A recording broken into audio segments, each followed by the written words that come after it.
Hello, Automating Success Show guests. I'm your host, Joe Langton. With me today is Mike Martinez. He is going to tell us how his company Cappsure could help automate everyone's success, especially in my opinion, in our industry. So, Mike, why don't you kind of explain what your company does and a little about yourself real quick here? Sure, I will.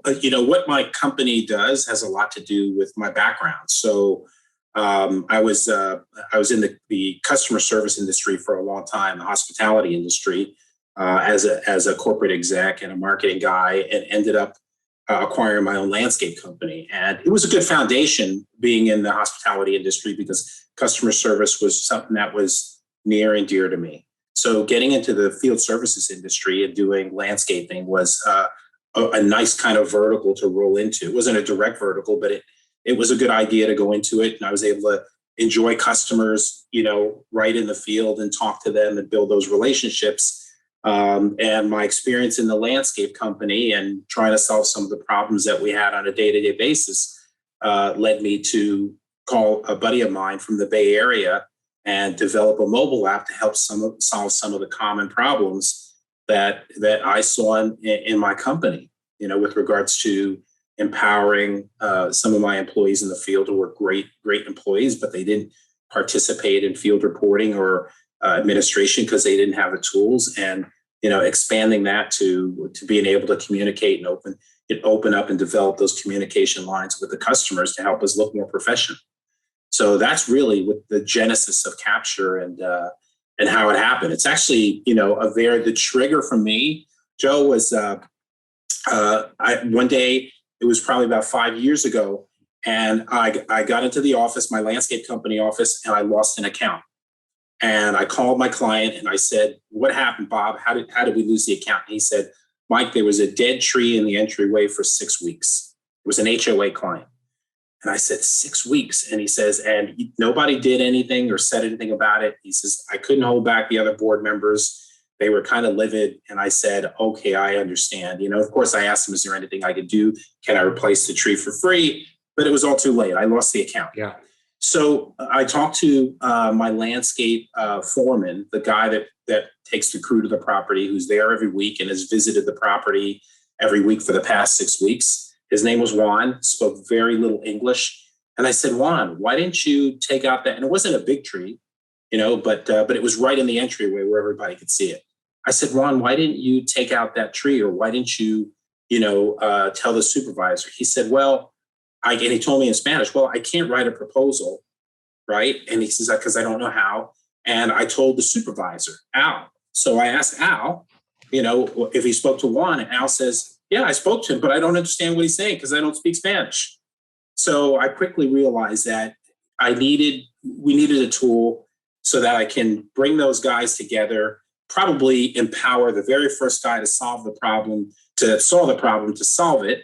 And if I could get those tools in their hands, I would have relieved a lot of frustration from our client, to me, to our supervisor, to our foreman in the field. And so that is the true story of how I closed the door in my office after that happened, and I got all my information, and I sat back in my chair, and I did that for a couple of days, and I said, how am I going to solve this problem? What do I need to do? I need a mobile solution to give the tools to these guys to create reports from the field or write proposals. And I called a friend of mine from the Bay Area.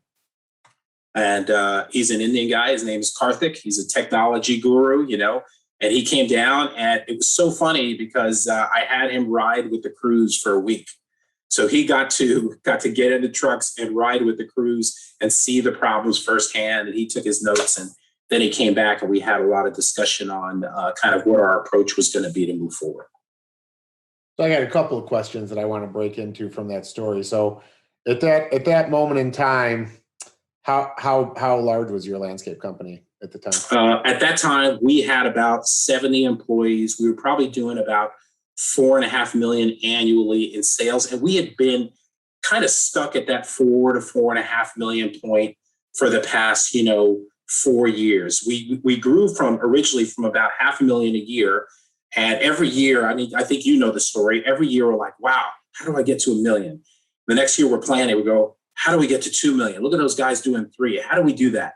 And so we figured out how to get to this point where we're at like 4 million in sales annually, and we just couldn't break it.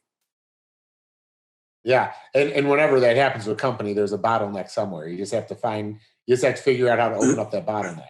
That's correct. That's correct. So what market, by the way, I mean, what, just for the listeners, what market was that in? We were in the Las Vegas market. Okay. And, it's great because we would have like showgirls running our riding mowers and things like that. And no, I'm just kidding. That never happened. But. I was inspired me to open up in the Vegas market. It was Las Vegas, which is a great. I mean, it's a sun market, like Florida's a sun market. It rains maybe 8 to 12 days a year. Pretty hot in the summertime, and mild fall and winter. But a good landscape market, but very dry. Yeah. So a lot of irrigation. You guys got to do a lot of irrigation for sure. For sure. So before we venture too much just into the business side of things, because we're going to get there, and we're going to kind of pick up on what you talked about. I always like to, I like to get a little more intimate with the guests and let the audience kind of hear. So tell me a little more about your childhood. I always like to see how people get there, how you end up getting to the point you acquire a landscape or business, get to the point you're sitting in front of me today. Obviously we all had a childhood, so kind of take us back to the really, really young Mike, Sure. The Mikey, as we'll say, Sure. I grew up, my dad was in the Air Force. Until the age of 5, until the 5th grade, I lived in Air Force bases with my dad. So very kind of vanilla and kind of protected environments. And, it was a lot of fun. There was not a lot of stress. And my father retired after 23 years from the Air Force, and we moved to the Bronx in New York, where we had a lot of family. And that transition from growing up on an Air Force base to moving to the Bronx was just shocking. It was shocking to my system as a whole. But you kind of have to learn how to get streetwise real quick. So kind of grew up in the Bronx, transitioned to living in Queens, New York.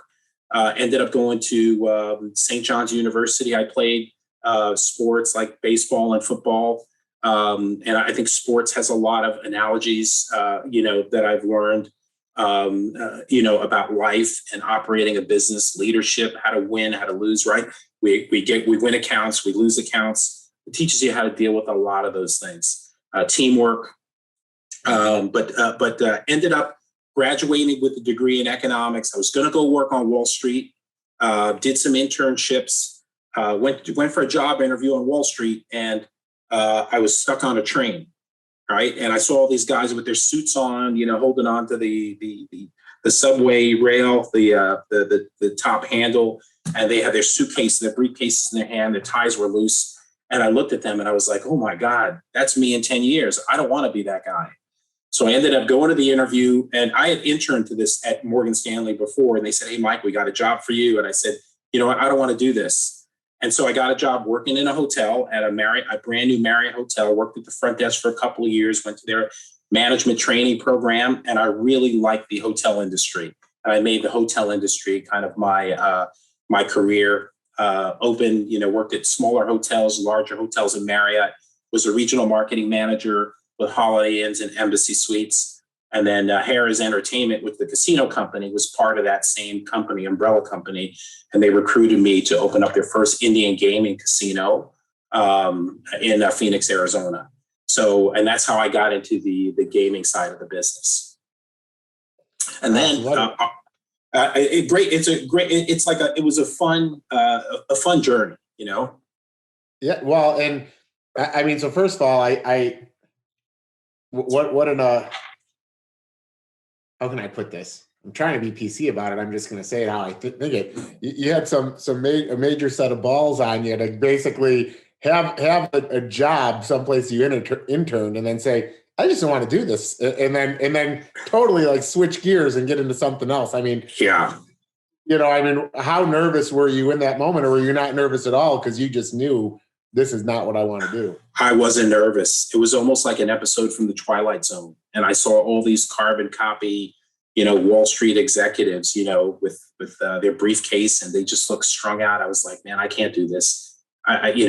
So it was really a great thing for me to find a career in the hotel industry. I loved working with people. I learned, Marriott actually taught me how to service customers and why it's important, how to have that empathy. And I ended up just absolutely loving the hospitality industry. So, if you want, I'll just go right into how I got how I went into the landscape business. Yeah. Well, so, I guess there's a certain part of me that assumes you got to be crushing it with hotels. I'm going to be very surprised if you tell me you're not working for all these people, but why don't you just kind of lead right into that? This is an easy podcast. If you notice, I'm sitting back in my chair, rocking away, listening, Yeah, I was crushing it, and I was moving up the corporate ladder. I became a vice president, the first vice president in Harrah's Indian Gaming Division, and they were opening up Indian gaming casinos. And then a new CEO came into the company and basically wanted to bring in all his own people, and I was out of a job that quick, and I was devastated. I was scared because I had 2 kids, and I was living in Vegas, and I was like, okay, I got to figure out what I'm going to do. And that part is really hard, right? What's next? Should I go work for somebody else, or what should I do? So my wife turned to me. She said, Mike, all you've done is open properties, because I've opened hotel properties and I've opened casinos. She's all you've done is open business and run them successfully for other people.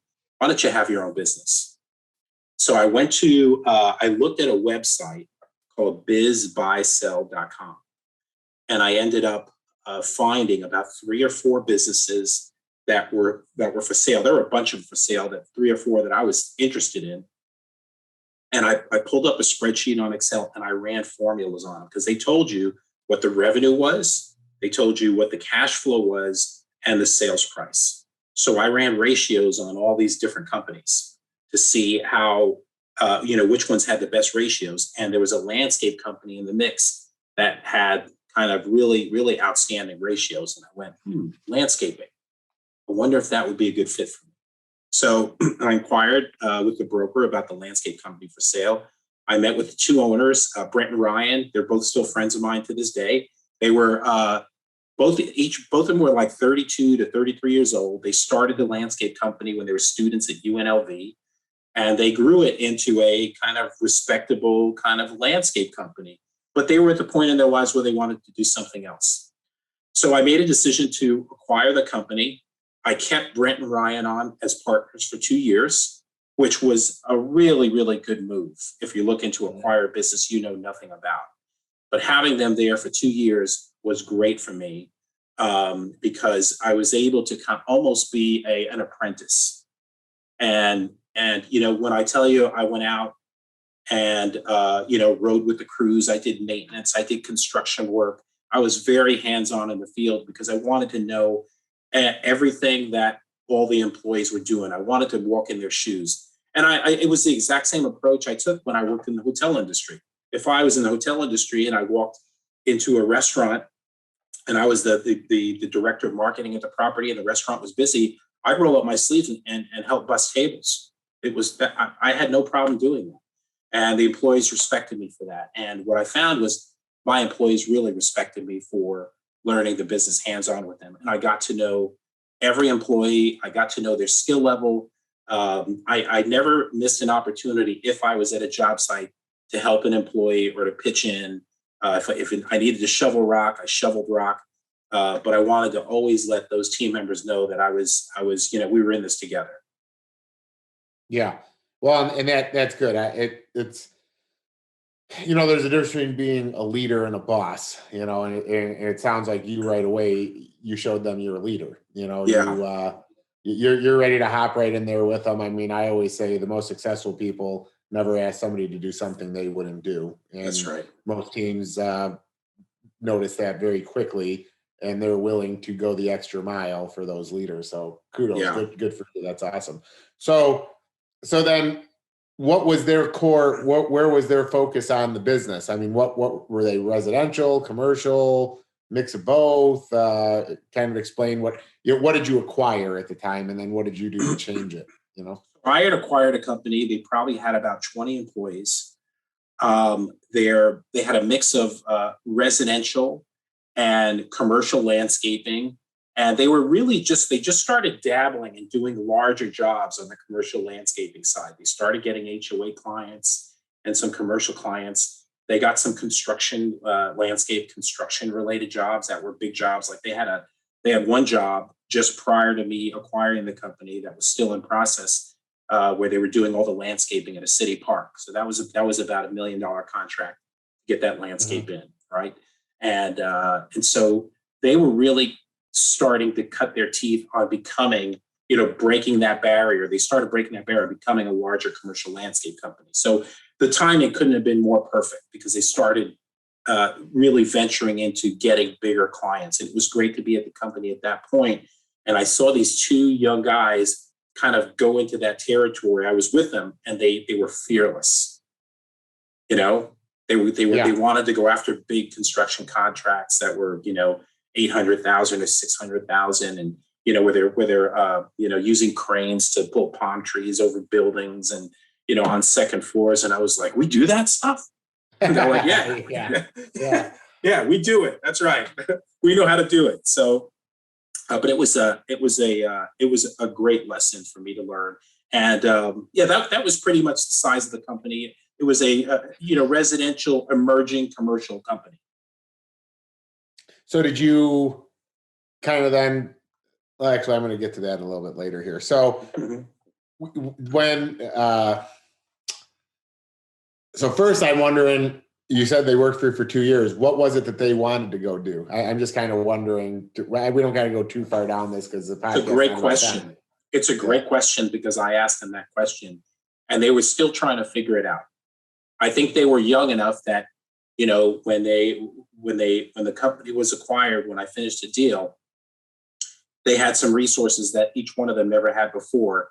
And they were, they were trying to figure it out. One of them, Brian, he went back to New York and, participated and expanded his a construction company that does like renovations of like old churches and old buildings in New York. So then he started dabbling and buying real estate, became very successful. Brett went to Texas. He moved to Texas and he ended up buying some property, building a strip mall, selling it, starting a couple of different businesses and selling that, opening some car washes. So you could see that they both had that entrepreneurial bug that you just can't get rid of. And they were both very successful. They both became very successful guys. Yeah, I mean, most entrepreneurs, I don't want to say normal people, but people that are okay with just having a structured job, 8 till 5, tell me what to do. I'm going to show up. And once I leave, I'm going to shut it off. We have an illness of not being able to ever shut it off. It is brain's always turning. What am I going to do next? Right. So it doesn't surprise me. I mean, like I said, I think we make up 1 to maybe 2% of the population, and there is no shut off.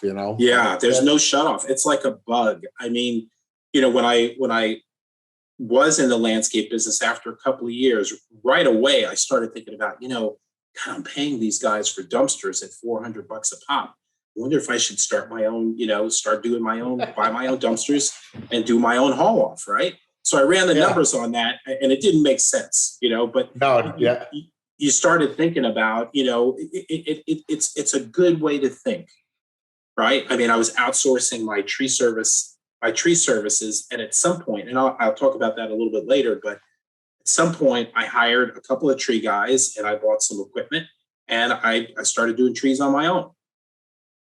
Yeah. Well, and since, I mean, honestly, my brother and I have done the same thing. I mean, like I said, this is about, like I said, we're going to focus on you, but just to show you the similarities. I mean, we got into snow removal, then got into landscaping, then realized, we went to a nursery one day and bought some product and it showed up on the job. And I was like, what is this shit? Like this is like subpar. We paid how much for this? And then we were like, let's just start growing our own stuff, and then Then we open a nursery. Now we have a 176-acre nursery. And then, so yeah, I mean, it is crazy how entrepreneurs are always trying to figure out a way. Okay, how do I get more margin? How can I be more competitive, still hold margin, hold quality, and then offer more opportunities for people? Because that's the way I always saw it too. Yes. Is if I have my own nursery, if I'm slow at work, I can throw some of the commercial landscapers into the field. I can have them do pruning, dormant pruning in the wintertime, and it's kind of becomes a circular pull people, and then they're always working with you. Yes. And it never gives them an opportunity to look to go work for somebody else. Not only that, they enjoy that. They feel more secure. Their skill set becomes really broad. We were the same way. I used to take, so I had my commercial landscape company, and then I acquired a small artificial turf installation company also. But I would have the guys from my construction crews, when we were slow a little bit, cross-trained with the guys that were doing the artificial turf installation. And then as I was growing my artificial turf business, I was able to leverage those guys who had the skill doing the install. So, I used to call it like cross-pollination of kind of skill sets. And the guys loved it because they weren't doing the same thing all the time. They learned some diverse skills, and they felt more valuable. And I thought they were more valuable also. And as a matter of fact, I paid them more, if they had those skills. Yeah, no, absolutely. So,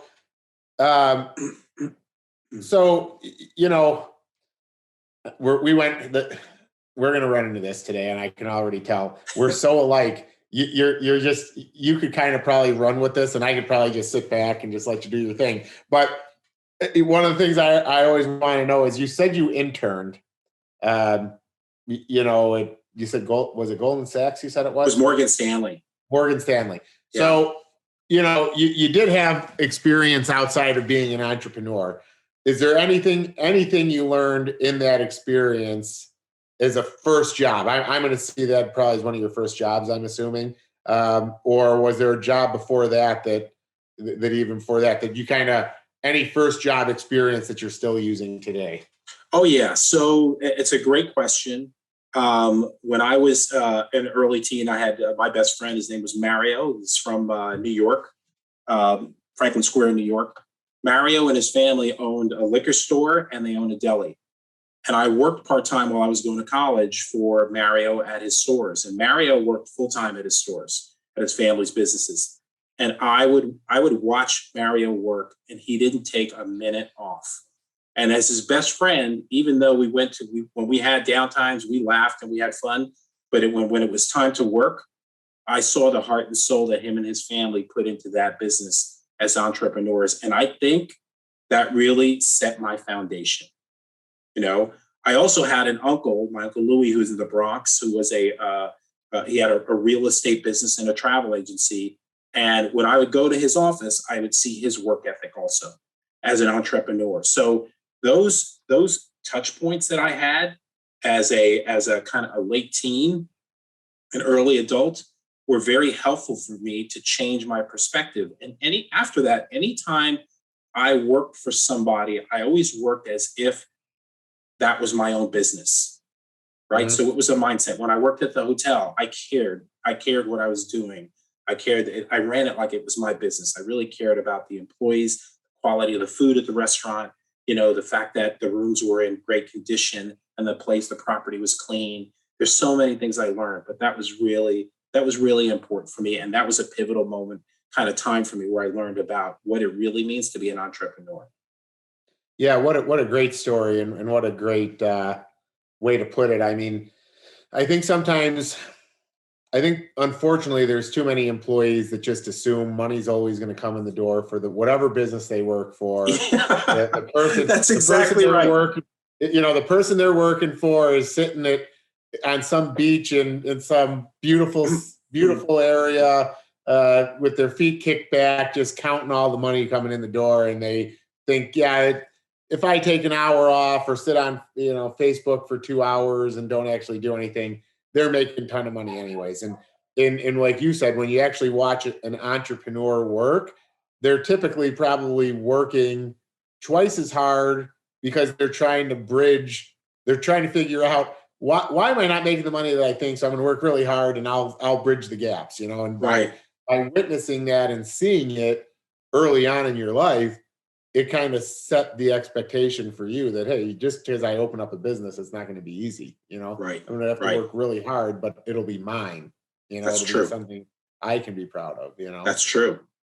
Yeah. So, so let's kind of get back to Cappsure then. Okay. I think we've kind of gotten to the point, set the stage of before we get to that. Do you still own the commercial landscape business, by the way? Is No, that still active? I sold that company. What's interesting is Cappsure. Remember, I told you we were in that kind of $4.5 million $4.5 million. Yeah, plateau. we were stuck when we deployed Cappsure in our workplace. It changed everything. It changed how our employees communicated. It changed how we created reports in the field, how we communicated with customers. It changed our revenue because we were driving our field supervisors and account managers were now like tripling the amount of proposals they were creating because we made it simple for them. The documentation of parts in the field and our billable parts and labor charges pretty much went up about 400 to 500%. And so all of a sudden, Wait, and did then you say 400 to 500%? yes, I did, even higher. So, if, for example, on average, we were billing about 2,000 to 2,500 a month in small irrigation parts before Cappsure. Okay, small parts were like nozzles and heads and those kinds of things. And then when we deployed Cappsure, the very first year, it jumped up from 2,500 to 7,500. Wow. As we went into our second year, it went up to about $18,000 a month. Holy cow! And I was going, "What the hell's going on?" Right? And I remember my accountant at the time, our controller. She goes, "Mike, the guys love to use Cappsure. You made it easy for them." And the other thing I did was I gave them a 2% incentive on everything all the parts that they were installing in the field, so that they felt like they were part of this. And I got to tell you, very smart, genius. The numbers just surprised me, and it changed my business. We went from that 4.5 kind of steady state up to about 7. And our company, in terms of how it operated and the things how we use technology, and our team was just very valuable. And so we got acquired. So let me ask you a question. So hearing that big uptick, did the customers call you and say, why am I getting billed for so much now? Or were they actually happy because they could see things were actually happening on their properties? Dive into that, because I think too many businesses get nervous or scared to actually bill for the work they actually perform. Yeah, and I have a couple of stories about that, but that I'll get into from previous work experiences about pricing and being nervous. But one thing I had learned early on is never be afraid of pricing. Never, you should never be afraid of pricing and market opportunity, right? So that was number one. Number two, we saw that we were finally, what we realized first was, man, we had been giving away a lot of these parts all along and not tracking them. It wasn't like all of a sudden, that we were just all using new volumes of parts. We were using probably the same amount, but we were just documenting them now better. We made it easier for the guys as opposed to using, a piece of paper. So, and then they started getting really good at identifying opportunities to install parts and making those choices. With regards to the customers, I probably had about 5% of my customers say, why are we getting billed more for these parts? And I said, because we can track them accurately now. And here's a portal, or we can send you copies of the report so you know exactly what parts we're using and where in your property we're using them. And they really appreciated that transparency, and that was a difference maker. Well, and I, this is an educational podcast to a lot of people, and I urge people, out of that 5%, if 2.5% were upset about it, they weren't really a great partnership anyways, because at the end of the day, they're asking you to practice on their property. And we don't need practice. That's right. We don't practice. So So, okay, so you got that. So what it sounds like is, you come up with this software to truly capture what you're doing, and you grow your landscape company. So you took it from 4.5 million to where then? We were about 7 million steady state. And I was Okay. amazed at the success. And I'll tell you a true story. My brother had come up to work for me a couple of years prior. He's a retired New York State police investigator. He started working for me. He learned the landscape business, had to learn a lot about serving customers, right? That's something they Yeah. don't really teach police officers, customer service. But my brother had to Yeah. learn a lot about business and customer service. But I can remember as we were going through this hockey stick climb, and this kind of trajectory upwards and just driving revenue.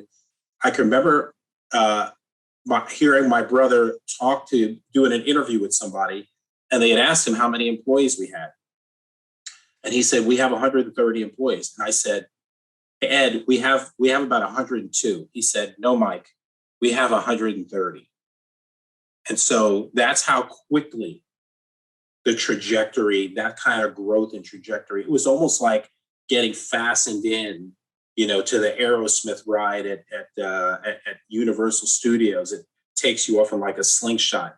That's how fast we grew at that point in time. So, it was a real good time for us. So you don't have the landscape company anymore now. So how did that transpire? I wanted to just kind of let you know also there was a third leg to this whole thing in terms of how we grew revenues. So, Joe, we were providing commercial property managers with service reports. So we were like transparent. We're like, hey, while we're at the property, our reports were able to show we mowed the hedges at this location, we trimmed the shrubs at the clubhouse. We mowed at this location, we trimmed shrubs at the clubhouse, we pruned trees around the entryway. And so these commercial property managers were getting our detailed mapped reports via email and sharing with board members. And they were so happy that the community managers and commercial property managers were like, hey, Mike, we like your reports a lot. Can you bid on some other properties for us? Because, we're not getting this kind of communication, was the term they use, from our current vendors. And I said, sure. So the third leg of that kind of growth was from the relationship that we had built with our technology by communicating better with commercial property managers and then rewarding us with more business. So sorry to move away from that. No, hey, listen, to share that. You don't have to be sorry. You make sure you put in any valuable content to this podcast you can. So no, that's good. So you added the valuable content for them. I'm still just trying to kind of get to the point where now you're running Cappsure. So did you get approached for somebody to buy the business, or did somebody take it over? Because obviously it sounds like you're not in it in the landscaping world anymore. So right, how did that happen?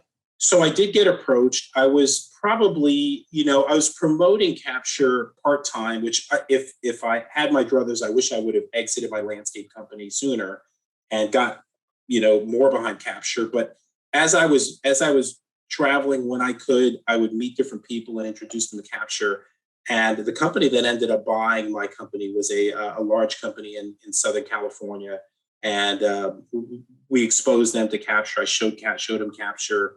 And they asked me about, my landscape business, and we started talking, and they were looking to get into the Vegas market. And they liked both the company, the market, and they liked Cappsure also. So they ended up acquiring the landscape company and using Cappsure, and not only the Las Vegas branch that they acquired, but they also use Cappsure in their 5 other locations and branch locations in Southern California.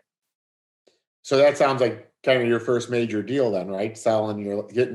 Being able to get your landscaping company acquired, and then getting the contract for Cappsure with the same company that takes it over. Or was that your biggest first Cappsure deal, or did you have another one? So that wasn't the first Cappsure deal. The first big Cappsure deal was with Clark County, which is a municipality in Nevada. And my landscape company, Nutex, was servicing. We had contracts with Clark County. And so one of the contract requirements was to provide the county with reports on services at particular park locations we were taking care of. So we started using Cappsure and sending them reports. So we get a call from one of the guys at the county. He says, I got a question for you. Where are you getting these reports? We love them. Right. And I said, oh, that's a kind of an internal system we have. It's Cappsure. And we talked to them and they said, can you come by and show it to us? So we went into Clark County, did a presentation. There was a gentleman named Wayne Wedlow there at the time. And we showed him how Cappsure kind of works while we were there. And he was getting reports, emailed reports right on his phone. And he sat back in his chair and he said, wow, this is great. He says, now we can have the visibility from vendors that we were finally looking for. So they started making it a requirement for vendors, contracted vendors on the landscaping side to use Cappsure to provide the county with reporting. And that was our first, and we did get a contract with Clark County. They're still our customers, but that was our first opportunity that we had that was, I think, that was significant. Yeah, we're going to call that a magical moment.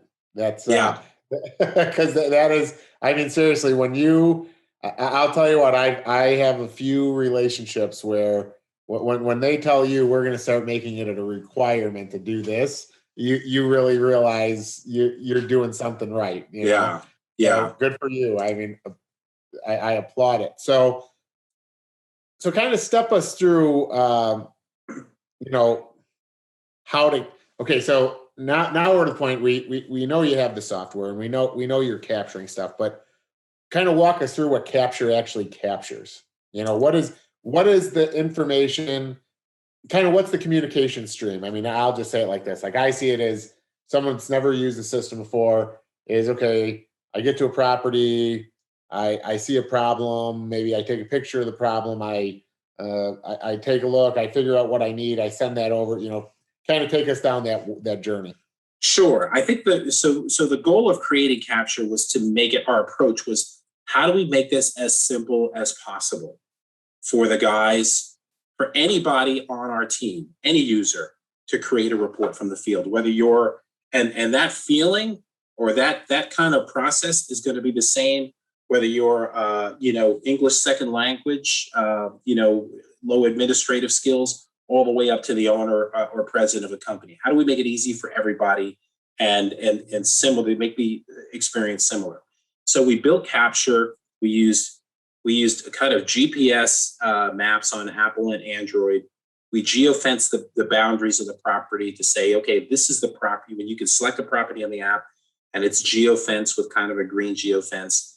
And in the geofence area, you can actually, on the app, you can select a picture of a service. So we made it like McDonald's picture based. You ever do a drive up at a McDonald's window and you see the cashier, there's a picture of a hamburger and a picture of fries on their cash registers. I have actually seen that. I know exactly what you're talking about. Yeah. So we wanted to make it McDonald's easy, right? So that's exactly the approach we take. So they basically select a picture of a sprinkler head and then they tap the map and all the information, and that's all they have to do. And that sprinkler head, it shows where the sprinkler head was placed, and then behind the scenes where the employee doesn't see it, it says it was a Rainbird, 4-inch spray head that cost, $3, and we're charging $7, and all the other information that the employee doesn't really need to know that it's important to the back office. So we just wanted to make it all about what happens in the field for the employee. That was our focus. So we use a picture-based inventory, map-based reports, and then simple communication of items. You could take photos and notes. Of course, you could do simple things for any item. You could take up to like 5 photos per line item, and you could build proposals. We had guys in our company that did $80,000, $90,000 proposals with multiple line items in Cappsure. So just selecting pictures of shrubs, different types of shrubs, or varieties, or trees. But it was a great, simple to use tool, and our approach has always been simplicity. Okay, that's really what I think people need to know about Cappsure. I think there's a lot of field service solutions that are out there, mobile work orders, that include company managers and company technicians, but they absolutely ignore 70% of the other employees who are actually in the field doing the work, who get to the properties with a higher frequency and see much more. And so if you think about all that opportunity that those people can contribute in reporting, it's just it's a ton, and it's incredibly valuable. The data is very valuable. So how do you get, so are these people just using their phones that they personally own, or are these companies like giving all their people a tablet? Explain kind of how that works to the audience, because I mean, I'm wondering it myself. I mean, honestly, you're kind of pitching in the weirdest way, and I didn't bring you on to do this, but I'm like going to get off the podcast and tell you to give my company a demo of this thing. So explain that a little. I will. You know? So here's what was great is owning a landscape company, developing Cappsure helped us work through all those issues about mobility. First of all, were the guys going to be able to use it? And I was out in the yard as we were developing Cappsure one day as the trucks were coming back in. And I see the guys get out, and the very first thing they're doing is they're on their WhatsApp, they're on their Facebook, they got their music playing on their mobile devices. So in terms of our employees being capable and able, regardless of language, to use Cappsure, I was like, check that one off. We're going to make it so easy that these guys are going to be able to use it. So that kind of utility was really important. And then I issued different mobile devices. So first I bought tablets and I deployed them to each crew and to each team member. We had guys that were on-site gardeners that would go right from their house to and report to a property and service that property Monday through Friday or 3 days a week. We had foremen that drove trucks to properties and maintained properties. So we had a lot of different user groups, and everybody had a tablet. What I realized very soon was, in terms of functionality, the tablet's good. It gives them a bigger picture to work with, but the guys would leave the tablets in the trucks, right? And what do they do when they're on property? They move around. So it didn't give them as much mobility as they really needed, the convenience, right? So guys started asking me for their phones. I had some guys say, hey, I don't want to be responsible for the company phone because they would damage it or get wet. They would say, can I use my own phone? I'd say, sure. So I would just invite them to load the app on their phone, and they were able to use their own phone to do the reporting. So it's a combination of opportunities to use, whatever cost-effective mobile technologies work for your guys. And keep in mind, have that flexibility where a mobile phone may work really great for an irrigation tech, right? But it might not be a good solution for like a tree service guy, a guy who's doing tree work. But having that flexibility, Cappsure gives that flexibility to use it on tablet or mobile device. And you're going to run into some companies that don't want to invest in the mobile devices, and that's okay. There's a big trend, which is BYOD, bring your own device. Okay, that's very common, and it's an emerging trend. And I think people that have their own cell phones aren't afraid to use them. They're responsible. They hold on to them better. They take care of them better than anybody else absolutely. does. It's funny you bring that up because we run into the same thing, especially doing the snow removal, and our people have to log in and out on their cell phones, and there's always this question of, well, ethically, should we be allowing the people or making the people do it? And I'm like, at the end of the day, I watch my employees post things on Facebook. I get the alerts. We're Facebook friends, and I'm not picking up the phone right away saying, put your phone away. We constantly get looser in the way we manage people to say, at the end of the day, these are your expectations, get this stuff done. Right. There has to be kind of, if an employee is really complaining about using their phone at work, then you're kind of starting to wonder how much of a team player they are. Anyways, that's just my opinion. I know there'll be some people that'll send me an email on this now on the show and tell me otherwise, but that's my opinion. Anyways, there'll be an HR person out there that doesn't like what I just said. But anyways, but I agree, and I think you're right. I mean, I think that it is making everybody's job easier, and the fact if you're giving them a 2% gain on stuff that they're taking pictures of and selling for the company. At the end of the day, they are getting compensated for using that device. Yeah, they are. So just a question, maybe it's something you're already working on, and if you want to keep it quiet, but as being such a guy involved in automation, and now knowing there's, you can take a picture of a plant or a certain type of tree bark and it automatically identifies it. Is there anything like that things like that that's going to get added to Cappsure? So somebody, when they're doing that quick picture, they literally can take a picture of something and it automatically says what kind of tree that is to replace? Or So yeah, we're constantly working on a roadmap of features for Cappsure because and our focus is the field. So I think there's some landscaping software out there that does that kind of AI type of recognition that can identify plants and tree and species like that. We don't have that in Cappsure. I mean, in Cappsure, I can include a picture inventory that will show you, okay, this is a mulberry tree, this is a Japanese blueberry, this is a sumac, this is we can have that picture inventory, but we don't have a recognition feature now. I'm sure as we develop our app further, there's kind of and I learn every day, but there's a space in the technology space called IoT, right? It's called Internet of Things, the Internet of Things. Yeah. It's kind of I'm like, what is the Internet of Things? But it's a word that people throw out a lot. And Internet of Things is like, I could see us actually communicating with sensors, right? So, which is really the next step in our evolution that we need to make. So you could see that we have this field service tool that makes it easy for employees to use it. Wouldn't it be nice if you get an automatic trigger from your rain sensor right into Cappsure? You can generate a proposal or create a work order right from the sensor, right through the Cappsure mobile app. Complete it, communicates back into that other system. That the sensor went off, the work order was created, it was resolved. And so through the second tier technology, the partner technology, that the sensor was created, it was responded to, it was completed, and you've got all that record as a partner of Cappsure. But I could see, I have a lot of vision for things that our industry could use. We're working right now on a pricing tool. I mean, nobody's good at pricing, and I wanted to go back and talk about pricing.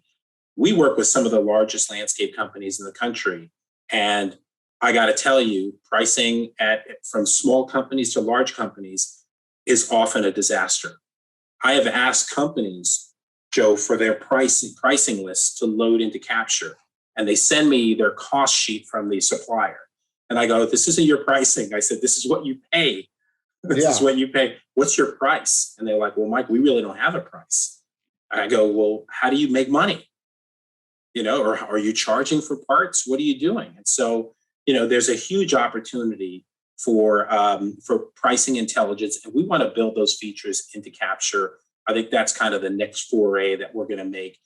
We want to make pricing really simple. We want to get information from suppliers automated into Cappsure so that we can mark up pricing in our system, allow a vendor or contractor to just mark up the pricing to whatever markup they want, 80%, 90%, 200% on a part, and then be able to sell that part. If they want to raise the price after that, we want the contractor using Cappsure to be able to press one button and raise their prices across the board by 7%, or whatever percent they want annually, so they could see true growth.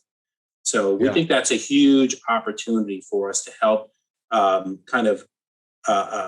it's almost like pricing and inventory for dummies. We want to automate that for our clients. So I think that's such a great idea. And it's one of the reasons I'm so passionate about robotic lawn mowing, because I'm always saying it'll make the industry more professional. And when people ask that, it's because, or ask why I think that, it's because, a robot's going to have kind of a fixed cost, and you're going to know how much money you want to make on that robot. And if I have my way, I'll just be the guy that does robotic mowing as a subcontractor, right? Right.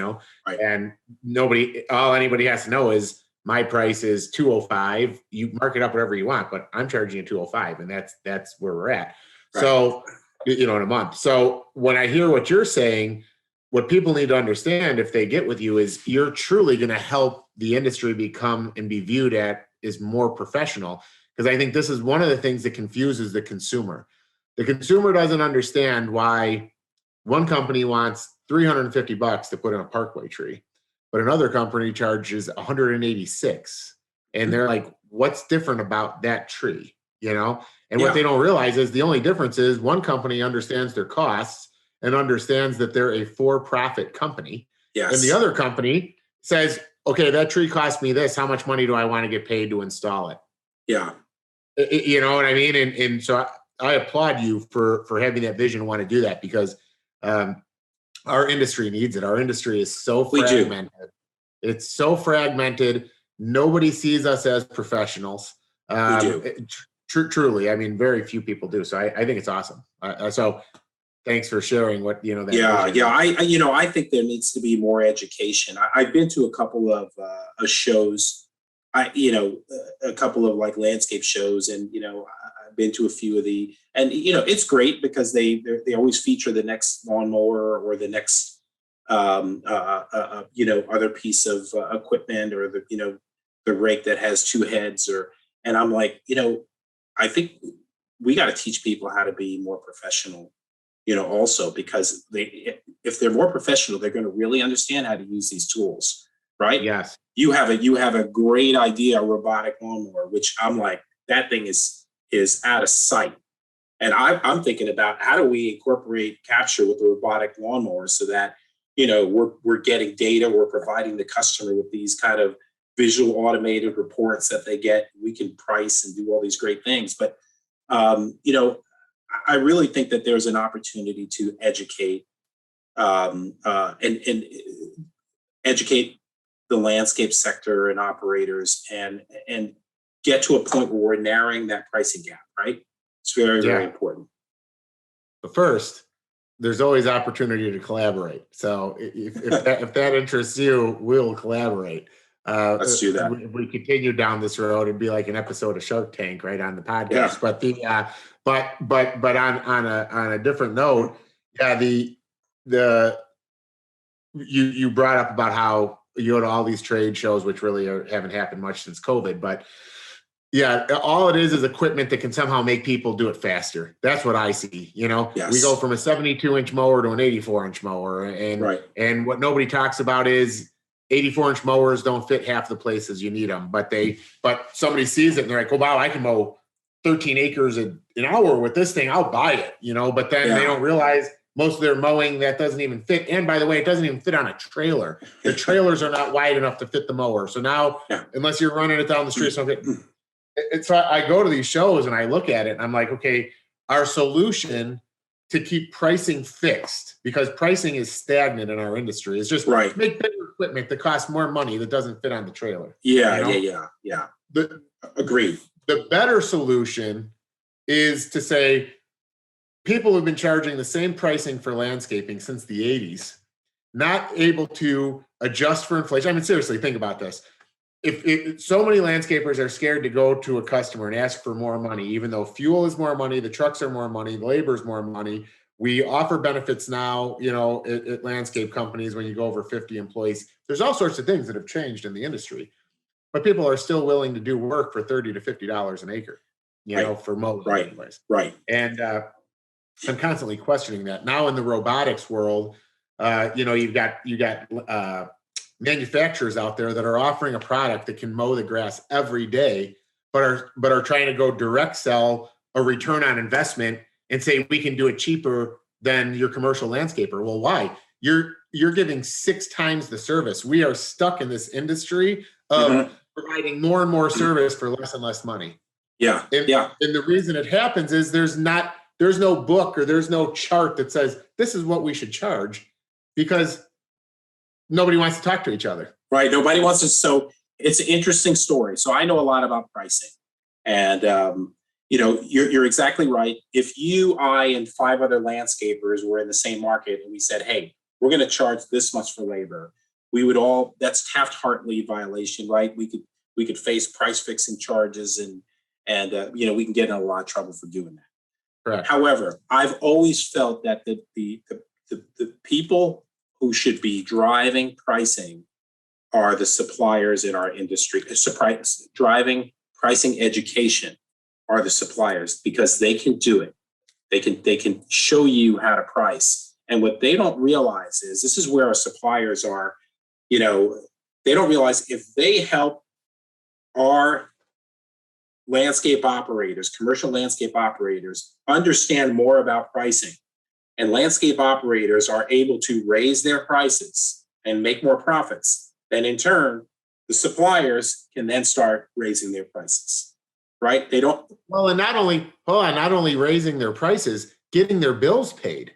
Getting, what I mean, going to the snow removal market, I can never understand. I'll hear every year about how many contractors stiffed their supplier, but then the next year, that person that stiffed them has rock salt again.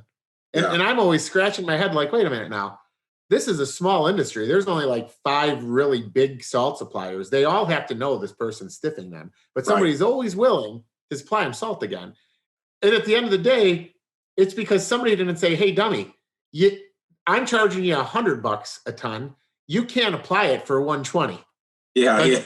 That's exactly right. To comment on what you're saying, you're absolutely right. And it's because suppliers have almost gotten to the point where I see it like almost like the medical field. People go to the doctor. Some people can't pay, and some people pay a ridiculous amount to cover to get to a happy medium. I see the same thing with suppliers. It's like they'll almost overcharge for a product because they know they're going to write off 30% of it to bet. Yeah, that's exactly right. So you and I are really on the same page in terms of pricing for our industry.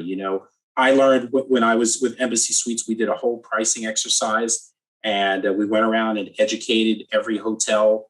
I had the Texas, Oklahoma, Florida, and the Carolinas region, and my job was to go to the hotels, look at their pricing compared to Marriott and Hilton hotels, and really just kind of say, okay, it's about value. So I said, if you stay at the Hilton, what's the Hilton charging in your market? I asked somebody in Florida. They're like, okay, the Hilton is charging $109. I said, so you're charging $105 as Embassy Suites. I said, does the Hilton give them 2 rooms when they check in like the Embassy Suites does? And they were like, no. I said, well, how do you think that the extra room in the Embassy Suite, what do you think that's worth? And they said, the people at the hotels were like, I think it's worth about $15 more a night.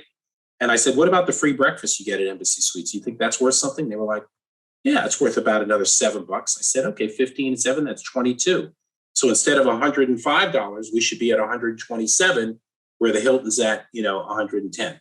Does that sound right? And we would have these discussions with the hotel operations people in each market at the Embassy Suites, and they would go, wow, that makes a lot of sense. We buy in. Now we're not afraid to raise prices. So as a company with Embassy Suites, we raise prices across all our hotels in the chain. We soon took over like Ritz-Carlton in the markets we were at in terms of price premium. And we had a real successful run. And that's where I really learned about pricing and how not to be afraid of pricing and how to be a leader and understand value.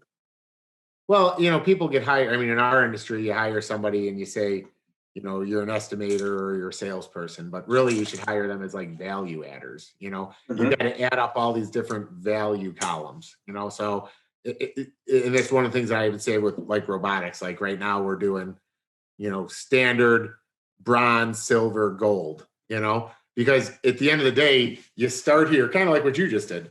Okay, what's the cost of a room? Okay, this is it. This is where everybody's at, but we're adding the breakfast, we're adding an extra room, we're adding free Wi-Fi. So, if you want the standard, this is it. And that's where everybody else is at. But this is what you're getting with us. But then you have to be okay to charge for it, because otherwise the model fails and it all goes away. Right. Or you don't have enough money to put new carpet in the building. You don't have enough money to put new paint on the walls. And then people are like, well, I don't care about the extra room or the breakfast because the paint's peeling off the wall. Yeah, that's right. Pricing takes courage, like being a market leader pricing. But if you have the product and the service to back it up, then you shouldn't be afraid of anything. Yeah, no, this is very true. So not to talk about paint and carpet and stuff, I'm going off on a tangent with that, with the hotel. So, where do you see, where is Cappsure today as far as a business and saturation, and where do you think it can go? So we're really, so because I was occupied in my landscape business and working on the exit of that company and running that and my artificial turf business, we really got kind of a late start to getting Cappsure out to market. We've got some fantastic landscape companies. 2 of the top 50 in the country are our clients. So they see immediate value and it drives revenue from the field for them. We're working on a third one in the Bay Area that is about to sign a letter of agreement with us to work with us, and they have about 5 branches in the Bay Area. But we're right now at the stage where we're looking for angel investors to help us kind of put together a bundle of money so we can go after these markets and take Cappsure to market, have a marketing and sales team, and explore the kind of the vertical opportunities that we have, not just with the landscaping industry, but we're also with municipalities, because we have clients in the municipal space. And we just secured a relationship with Menards. So we're going to be working with Menards to provide them with kind of field service reporting for their vendors, giving them more transparency, a really easy to use mobile field order work order system. And they're a great client. But we see opportunities for us to work with the retail segment also. Well, I do parking lot sweeping for Menards, so I guess I'm going to be using Cappsure at some point. At some point you will, yes. But I'll make it very easy for you, I promise. Good. So my last, I guess, another question I have. Hopefully, you don't mind me asking all these questions, but no, go right ahead. For people to understand. So I guess like a question I could see my brother asking, or any of my operations people. So how does Cappsure tie into an existing back end?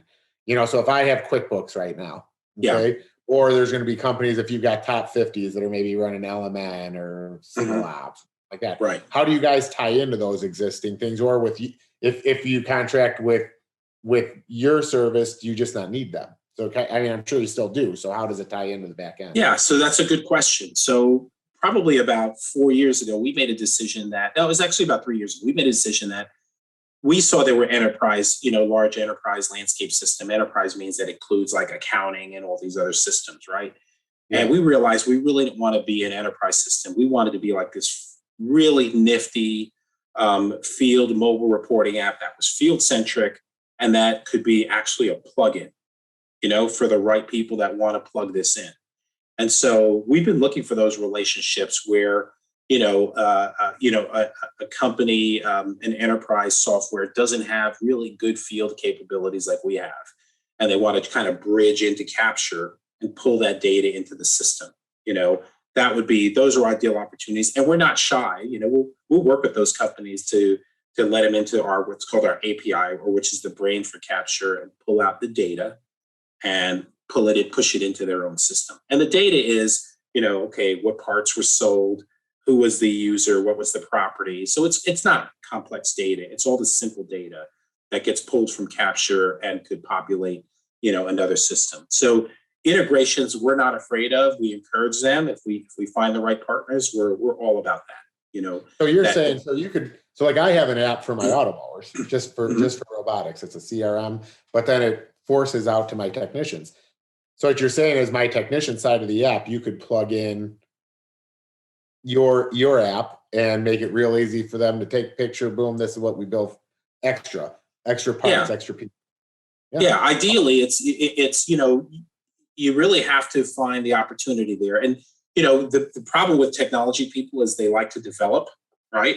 And because I'm a technology person first, but it makes so much sense. So developing could take so much time, and it costs a lot, and you have to scratch your head and go, I wonder if it'd be easier to integrate this with somebody that has that capability, or the better capability that we need. And there's nothing wrong with thinking of it. That isn't that's not a developer's way of thinking about this. But I'm not a traditional developer, right? I'm a kid that grew up in New York, working at a wine and liquor store and in my friend's deli.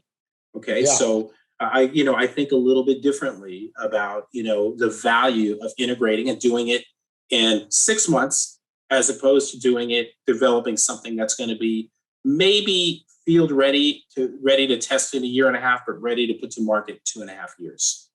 Yeah, you're a path of least resistance guy. That's what I always say. It's like, let's figure out the least resistance, get it out there, and take over as fast as possible. And I want to be able to deliver value to those integration partners also.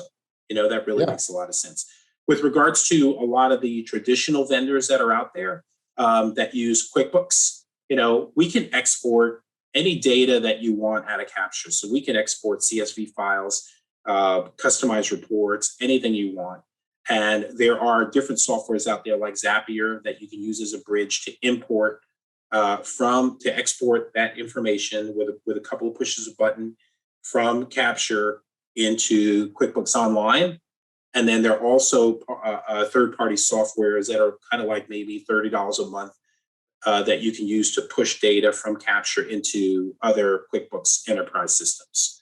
So if you're a landscaper and you're using a mid-sized company, you're using QuickBooks Desktop, and you go, wow, we need field tools that can integrate with what we have. You have to take a few more steps to do it, but it's not difficult, and it's always possible to integrate Cappsure with those and get the data from Cappsure into your QuickBooks so that it's billable. Awesome. So, do you have any advice to give to anybody that wants to try to be an industry leader like yourself? Somebody that doesn't have quite the entrepreneurial experience that you have at this point in your life. Well, I mean, I think I shared with you that the core entrepreneurial skills that I had came from watching people that ran their own business. Yes. And owning my own landscape business, I saw many employees that work for me spin off and run their own businesses, which I was, they were, what's interesting, they were kind of scared to leave me and let me know that they wanted to start their own business, but I was actually very proud of them, Yeah. And when they were ready, Joe, I told them, I go, you're ready. You're going to be successful. You're ready. Let me know if I can help you. Well, good for you. Yeah. That's awesome. So I think those, because if they go out there and they're doing great, they're going to have a great business, and it's going to help the market, right? They're going to price right. They're going to treat their customers good. It's going to elevate our profession and our business. What's bad about that? Yeah, I think for me personally, I have a pitfall. I just have to say it out loud because a lot of people that work with me listen to this show. Is when somebody leaves me, I almost feel like I'm getting broken up with, because they're like my work family, So It's like, as much as I want them to be successful, I want them to stay. I want them to be there. You know what I mean? So it's almost like a child. It's like, it's healthy for them to grow up and move out of the house, but you'd be lying to say you're still not sad when they walk out the door. Yeah, that's exactly right. Yeah. But hopefully, the best part of that is you maintain those relationships, right? Yeah. And then you help them when they need help, and you provide them with advice. And I've actually had employees leave me, and I've subcontracted work out to them when I was too busy. Yeah. Yeah, we have some people that we actually, especially in snow removal, because we don't do driveways. We're all commercial. So when we have commercial or driveway customers call, we just will refer them out. So like, at least at person you're referring. Right. So that's exactly right. Yeah. So if you noticed, people probably get tired of hearing people talk about COVID, but have you noticed with your system, have you noticed any issues for what you guys are doing because of COVID, or is it not affected you at all? I mean, I know our industry has been pretty unaffected by COVID because we're a service industry itself. I just don't know if it's affected you and people making decisions to add systems like yours. Here's what's really interesting, and I'm sure you'll find this true, because I was a landscaper at one point in time, so I know it's true. The toughest thing about landscapers is that, and I put mine in, I did it for 15 years. We're always chasing the next dollar, right? Yeah. We don't take the time to really sit back. Remember that moment I told you I closed the door in my office after I lost that account and spoke to the guys, and I realized we needed to solve a problem. I took the time out not to chase the dollar and said, I need to do this better so I can make more dollars, as opposed to chasing the dollar that's in front of me. And so I just think that, that kind of thought process and planning is really important. And I think COVID was really strange. I expected it to slow down the green industry, but people were doing renovation work. They were like, they got tired of being in their homes and they wanted work done and they wanted all this stuff going on and they had money to spend. I was like, where's this money coming from? But landscapers were busy last year. We onboarded some and used some technology. We were hoping to get more municipal clients. for Cappsure, but their budgets were just invisible. They just didn't materialize. Yeah. Because they weren't getting state revenue because parks were shut down and tax revenue was down, taxable revenue was down. So municipalities really suffered, and they ended up not being a good segment for us to look at. But I think they really would like to use our mobile app. But I'm hoping that short-term success is fleeting and long-term planning is sustainable, right? So I'm hoping that, a lot of the landscapers out there that want to take better care of their customers that they've acquired during COVID and found more market opportunities are finding a way to use field technology to help them get better, capture more data, drive more revenue, gather more intelligence for the property. One of the best things that Cappsure did for me, I mean, it did so many things. I remember I had one customer, the on-site gardener was telling me, "Hey, Mike," he said, he goes, "I make 4 to 5 drip repairs a day in their drip line at this condominium."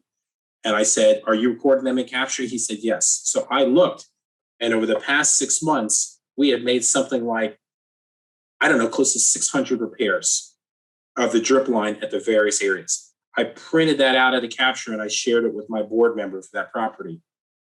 I said, "We got to replace your irrigation system." He says, "How do you know?" And I showed him all the repairs that we made, by date, what location. And he was like, "Oh," he says, "Okay, send me a proposal to do to renovate the irrigation system." And that was a $170,000 proposal. Okay, which is great. So I had the data from just all it took was one guy recording where he was touching a picture of a polytube connector and dropping it on the map every time he made a repair. And that data, that simple process, provided me with enough data and information to win $170,000 bid to do an irrigation renovation. Yeah, you were able to prove that you were eventually going to, I mean, really, you're going to save them money in the long run, because you were nickel and diming them, and they would have seen it as you're nickel and diming them. But at the end of the day, you're just responding to the problem, which is the decaying, failing existing sprinkler system. Yeah, and then the secondary problem to that was that plant material and trees and other landscape around the community wasn't looking good. And they're dying. Yeah. And, when we're in the desert, I said, "We don't have time to do this." That's what I told the client. I said, "You're going to spend, a couple $100,000 in plant material replacing over the next couple of years, or we're going to replace this irrigation system." Yeah, well, and especially with drip, people don't understand that, you can underwater or overwater. With a failed drip system, one spot is getting way too much water and the other spot's not getting any. So it's a double-edged sword, Right. So that, information is always great to support the things you're asking to do.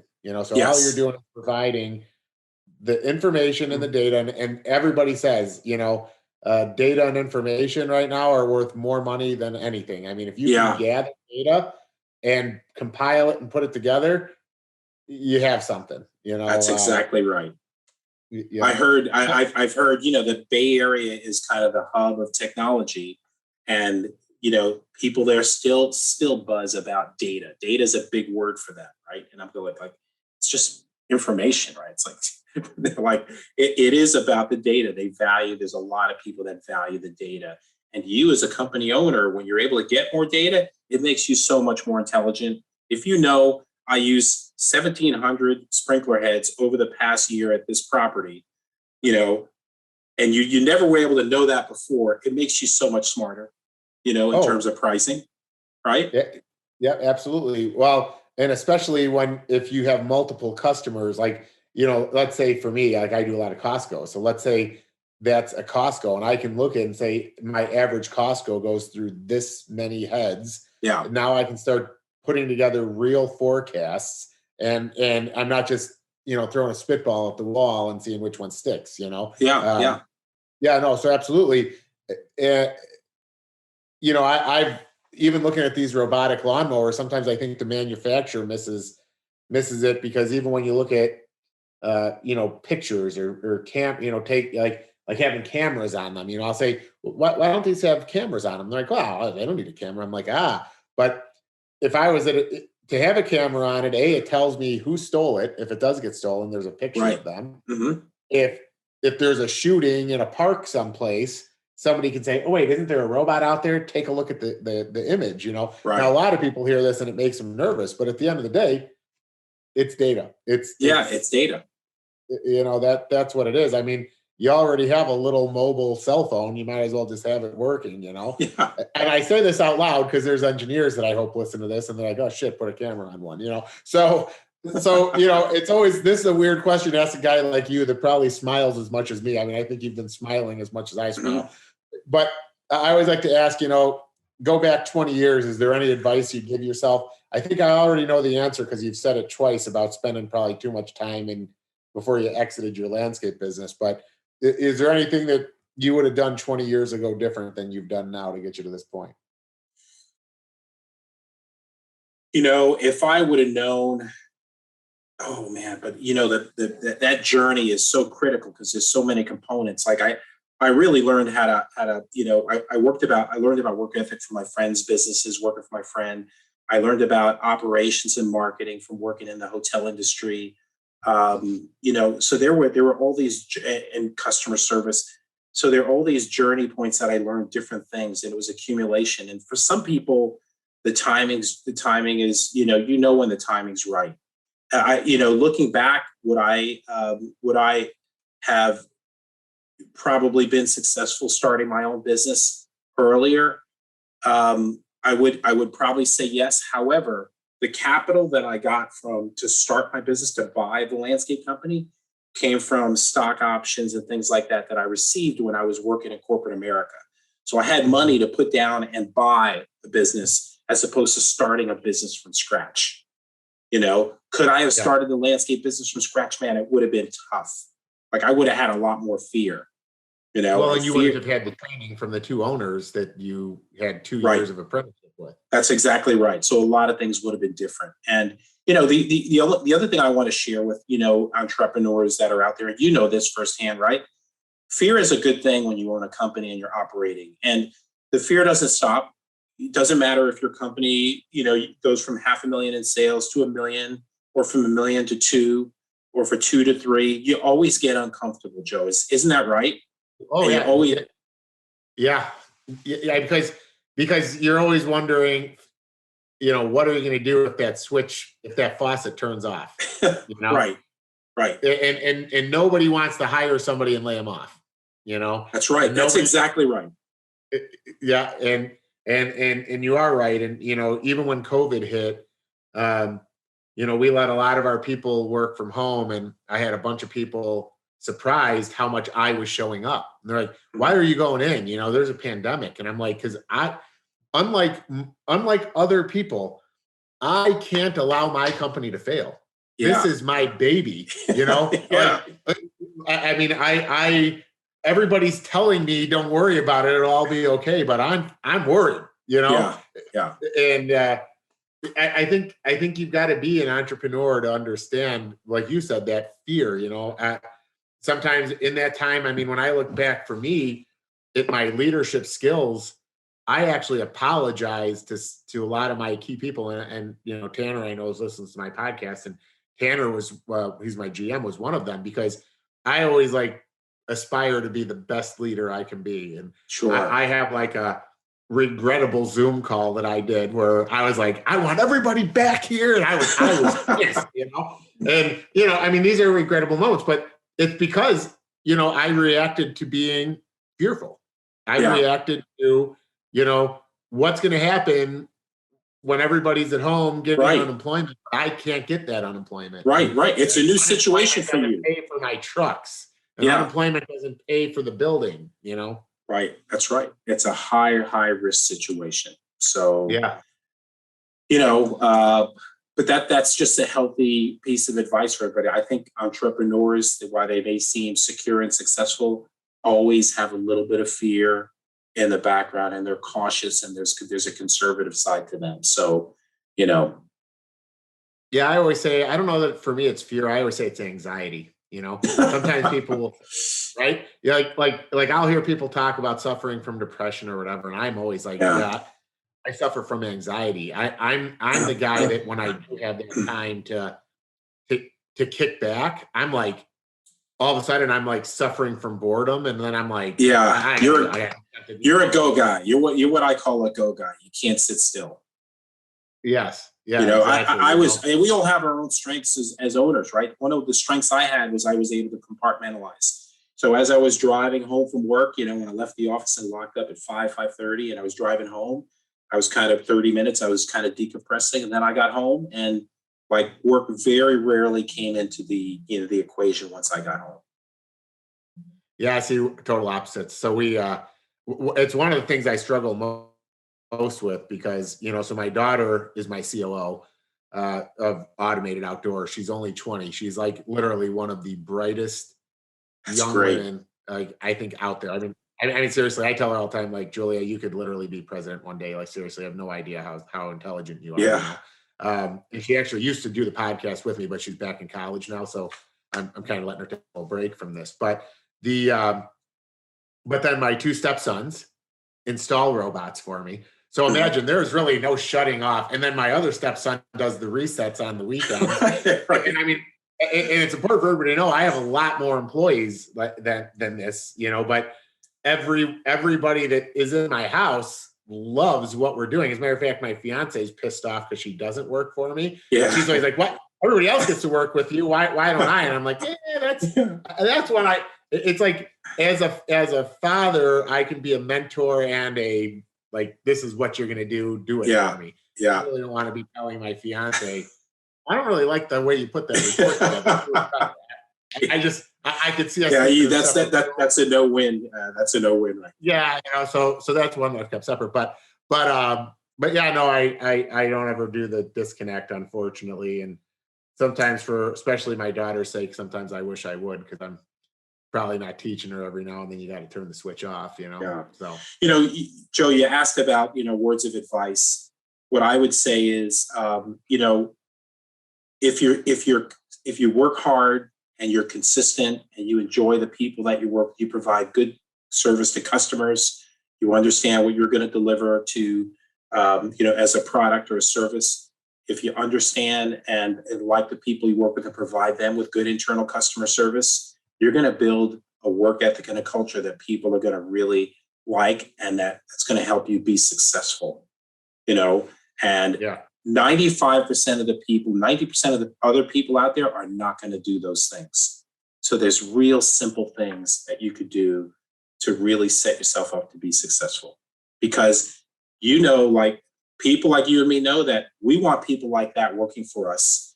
And we want people like that coming in and taking over our roles in the business and working with us at an executive level to be successful. hmm Yeah, one of the next questions I was going to ask is how do you differentiate yourself from your competitors? But I kind of feel like your piece of advice also talks about how you're differentiating because you're just putting together a culture that 90% of people are not, like you just said in your own words, It is about the service culture. We listen to customers. We're more field focused than anybody else. So we're listening to ideas and opportunities to develop our product better for our customers in the field. And we just came out with a feature. So we're working with a company in a large landscape company called Mainscape. And one of the guys at the meeting, his name is Zane, and he runs their agronomy division.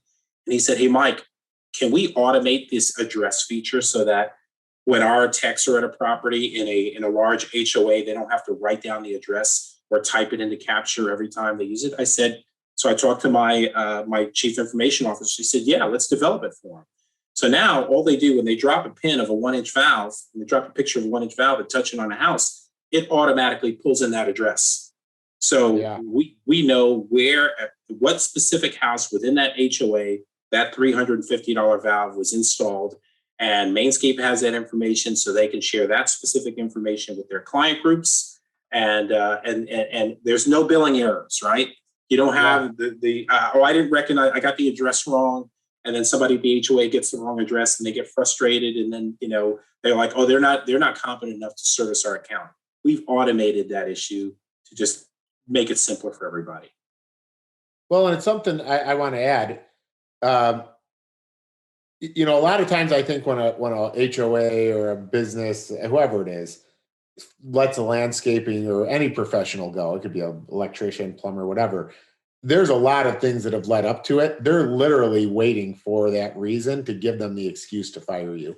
They're That's right. almost like waiting for that moment, So you've probably made a mistake 6 or 8 times that they didn't feel like that was enough. That was a big enough reason for them to comfortably say, hey, we've got to move forward. But then there's Yeah, that one moment where you send them a bill for a $350 valve and it's not at that house. And then they can question your integrity, question your bookkeeping. And that's now they're just exactly. like, hey, how much more did this happen? I'm not going to, we just Yeah, can't do it. And I can't deal with this, right? I'm supposed to be taking care of.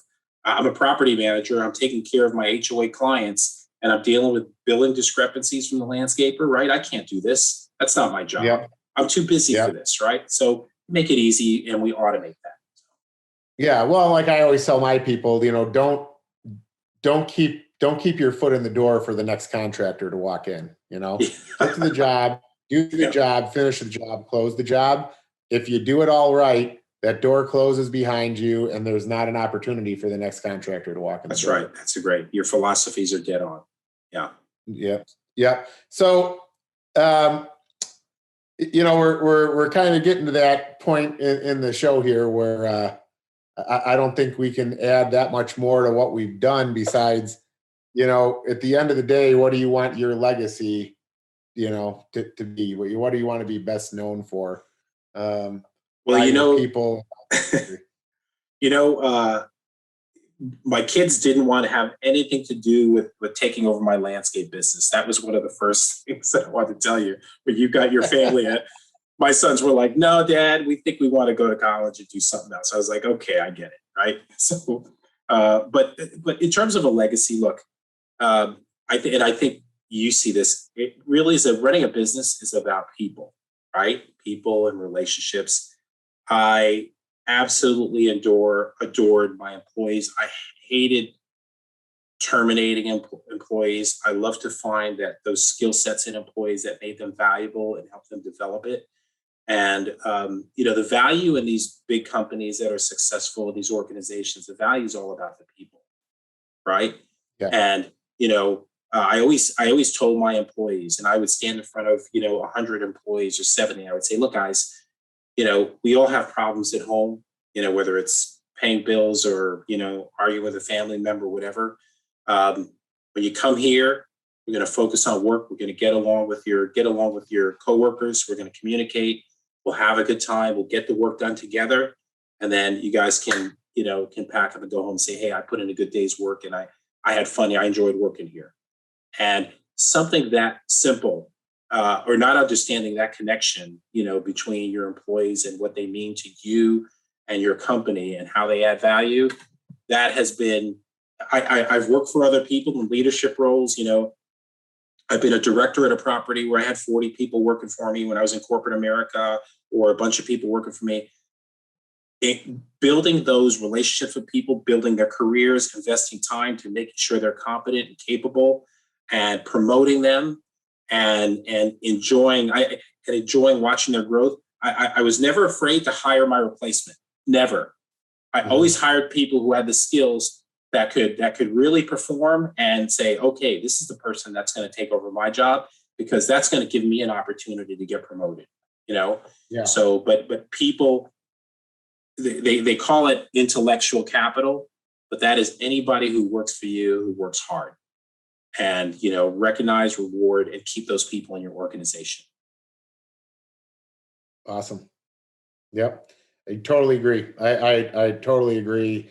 That I'm a believer of, taking everybody's, when you look at all the people that work for you and how long they've been with you and their experience level, I always like the companies that'll take all of that and say, combined, we have, 3,000 years of experience or whatever, when you talk about the intellectual value, Yeah, as the companies get larger and more mature, that's the thing, is the employees start to mature with you.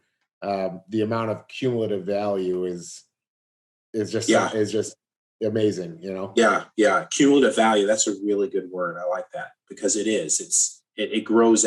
those people grow and the value of your company grows exponentially. Yeah, absolutely. Well, I think we should close it out. I think this Okay. is perfect. I think that first, I think that what you have is awesome. I think it's going to really help our industry. I am excited, and I'm going to actually tell you that I want to set up an actual true demo with my people. I'm going to say it right on the podcast so that people know I'm genuine and you know I'm genuine. That's great, And Joe. I think that I wish you luck. Hopefully there's a couple of people that are into venture capital that listen to the podcast.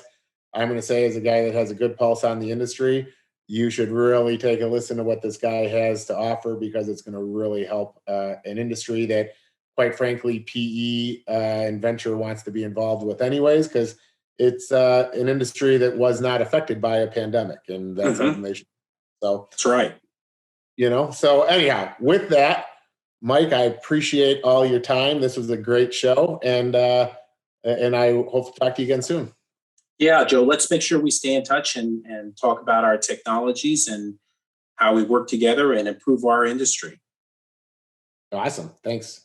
All right, Joe. Take care.